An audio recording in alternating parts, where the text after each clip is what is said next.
بسم اللہ الرحمن الرحیم۔ میں نے خدا سے کہا میں تمہیں جاننے سے پہلے نہیں مرنا چاہتا۔ خدا نے جواب دیا جو مجھے جان گیا وہ کبھی نہیں مرتا۔ اس دنیا میں کوئی خزانہ سام کے بغیر، کوئی پھول کانٹے کے بغیر اور کوئی خوشی غم کے بغیر نہیں ہے۔ میری عمر کا حاصل ان تین باتوں سے زائد کچھ بھی نہیں۔ خام تھا، پختہ ہوا اور جل گیا۔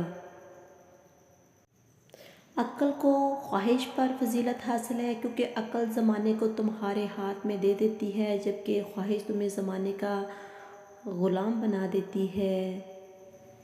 جب انسان کسی رنج اور مصیبت میں اللہ سے شکوہ کرتا ہے تو اللہ فرماتا ہے کہ اس مصیبت کا شکوہ بے جا ہے۔ یہ مصیبت تو تجھے میری طرف متوجہ کر رہی ہے۔ تجھے شکوہ تو میری اس نعمت سے ہونا چاہیے جو تجھے مجھ سے بے نیاز کرتی ہے۔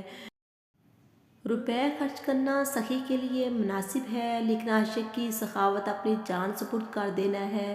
اگر تو خدا کے لیے روٹی دے گا تو تجھے روٹی ہی ملے گی، اگر خدا کے لیے جان دے گا تو تجھے نئی جان دی جائے گی۔ ذہن وہ روشن دان ہے جہاں سے روشنی آپ کے اندر داخل ہوتی ہے۔ رات کو سو جانے کے بعد قیدی قید خانے کی تکلیف سے اور بادشاہ اپنی سلطنت اور دولت کے احساس سے بے نیاز ہو جاتے ہیں۔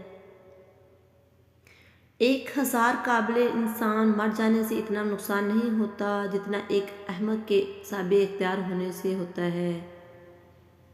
جب اللہ تعالیٰ کسی کی رسوائی چاہتا ہے تو اس کو پاک لوگوں پر لعن طعن کرنے کی طرف مائل کرتا ہے۔ اپنی آواز کی بجائے اپنے دلائل کو بلند کیجیے۔ پھول بادل کے گرجنے سے نہیں برسنے سے اگتے ہیں۔ ماں باپ کے ساتھ آپ کا سلوک ایسی کہانی ہے جو لکھتے آپ ہیں لیکن آپ کی اولاد آپ کو پڑھ کر سناتی ہے۔